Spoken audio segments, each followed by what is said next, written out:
इन diagrams को ध्यान से देख लीजिए, इन डायग्राम से आपको एग्जाम में क्वेश्चन आता है, वेरी इंपॉर्टेंट।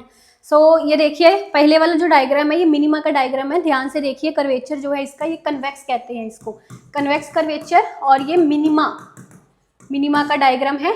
और ध्यान से समझो, इस डायग्राम को अगर मैं दो पार्ट्स में डिवाइड कर लूँ, आपको एग्जाम में इस तरह क्वेश्चन आता है कि भाई इस शेप को आप मैच करो, किससे मैच होगी, इस शेप को मैच करो, मीन्स टू से कि वो आपसे पूछते हैं स्लोप, ठीक है, first derivation and second derivation, इस शेप का, फिर इस शेप का फर्स्ट एंड सेकंड डेरिवेशन, ऐसे, ठीक है। तो यू मस्ट नाउ, अब ये जो मिनिमा की डायग्राम है जिसको हम कन्वेक्स बोलते हैं, सारे पॉइंट्स इसके ध्यान से समझो।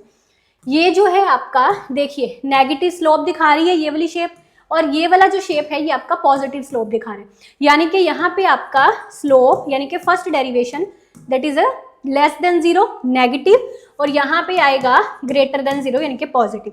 अब ये है आपका डिक्रीजिंग फंक्शन, ये है आपका इंक्रीजिंग फंक्शन। समझ गए बात को?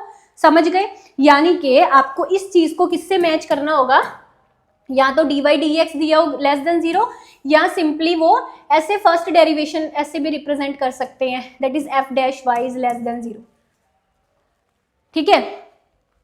और ये वाला जो है ये पॉजिटिव स्लोप है, that means f dash y greater than 0, ठीक है। तो अब यहाँ पे सेकंड डेरिवेशन का देखिए, ध्यान से समझिए, क्योंकि ये मिनिमा की डायग्राम है। अब मिनिमा के केस में हम क्या पढ़ते हैं, मिनिमा के केस में अनकंस्ट्रेंड ऑप्टिमाइजेशन में इसका कंडीशन वन वेरिएबल के केस में हम पढ़ते हैं कि मिनिमा के केस में जो सेकंड डेरिवेशन होती है आपकी, second derivation d square y over d x square, वो हमेशा पॉजिटिव होती है, यानी कि ग्रेटर देन 0 होती है। यानी कि इन दोनों डायग्राम्स के केस में आपका जो सेकंड डेरिवेशन आएगा वो ग्रेटर देन 0 आएगा, ठीक है जी, क्लियर। अब ये जो डायग्राम है ये मैक्सिमा की डायग्राम है, मैक्सिमा की डायग्राम है। अब इसको ध्यान से देखो, इसमें ये वाला जो शेप है आपका, ये देखिए ये पॉजिटिव स्लोप दिखा रहा है, dy dx ग्रेटर देन 0, ये नेगेटिव स्लोप दिखा रहा है यानी कि dy dx लेस देन 0, ठीक है। अब ये आपका इंक्रीजिंग फंक्शन हो गया, ये डिक्रीजिंग फंक्शन हो गया।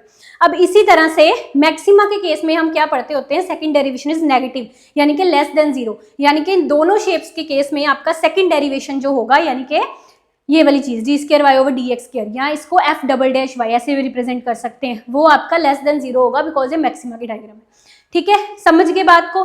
याद रखिएगा, ऐसे और इकोनॉमिक्स रिलेटेड कंसेप्ट समझने के लिए चैनल को सब्सक्राइब कर लीजिए, एंड हमारे डिटेल कोर्सेज के लिए एप्लीकेशन को डाउनलोड कर लीजिए। Best of luck.